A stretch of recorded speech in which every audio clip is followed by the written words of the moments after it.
The Joy Behar Show, every night, 10 Eastern, on HLN. The downside of being outspoken is sometimes you get in trouble. I can relate because I've gotten into trouble over my career also.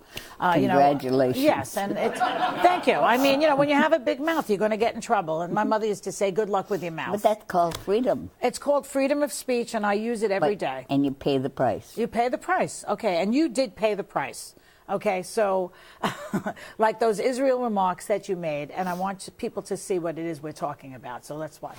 Any comments on Israel? We're asking everybody today. Any comments Tell them on to Israel? get the hell out of Palestine. Ooh. Any better comments than that? Helen is one. Remember, these people are occupied, and it's their land. It's not German, it's not Poland. So where should they go? What should they do? They go home. Where's the home? Poland. So the Jews, Germany. You think the Jews go back to Poland and Germany?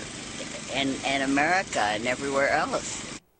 So when you look at that, when I watched that and when I saw it in the first place, I thought to myself that that is an insensitive remark, that Poland and Germany are the exact places that the Jews were put into concentration camps, and that at the very, very least... We fought World War II. I had two brothers, many relatives. Right. There hasn't been the persecution since World War II. You don't take other people's land. But but do you see the insensitivity of the remark that? No, I didn't realize it would ring that many bells because they've been free ever since. I know, but Germany and Poland, you didn't pick, Alaska. You picked Germany and Poland. I should have said Russia too. Well, Russia had its share of anti-Semitic pogroms also, but... They also had 25 million who died in World War II. That's true. But I'm trying to... More than that. Yeah, so, I mean, Germany, Poland, Dachau, Auschwitz, we're talking about... And the United States. Mm-hmm. And the United States what? I said he said, where should they go? Mm-hmm. I mean, they didn't have to go anywhere, really, because they weren't being persecuted anymore, but they were taking other people's land. You're talking about the Israelis? Of course. Uh-huh. Do you consider yourself anti-Semitic? Hell no. You do not? I'm a Semite. You're a Semite yourself? Of Arab background. Oh, I know, you're Lebanese background, right? But you're not Jewish. Well, what does that mean? Well, no, you say I'm just trying to clarify. They're not Semites. I mean, most of them are from Europe. Mm-hmm. The Jews? Yes. Well... Okay, but I'm trying to see, if you had a chance to redo the comment, what would you say now?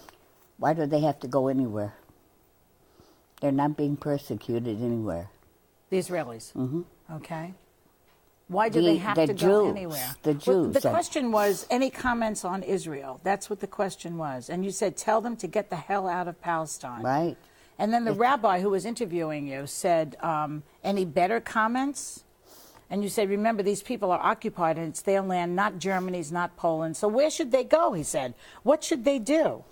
And you said, go home. Why do they have to go anywhere? They aren't being persecuted. They don't have the right to take other people's land. Under international law, occupied land should not be annexed. But then maybe you should have said, I'm not putting words in your mouth, but maybe you should have said, well, the Israelis should stay in Israel, but you said they should go back to Poland and Germany. That's what got you in trouble, Helen. He said, where should they go? Yeah. Well, maybe it did get me in trouble. Everything is distorted, but I don't care, You don't care at this point? No, at hell, no. Okay. All right. Well, you got a lot of criticism for it. How did you deal with all of that criticism? We have organized lobbyists in favor of Israel.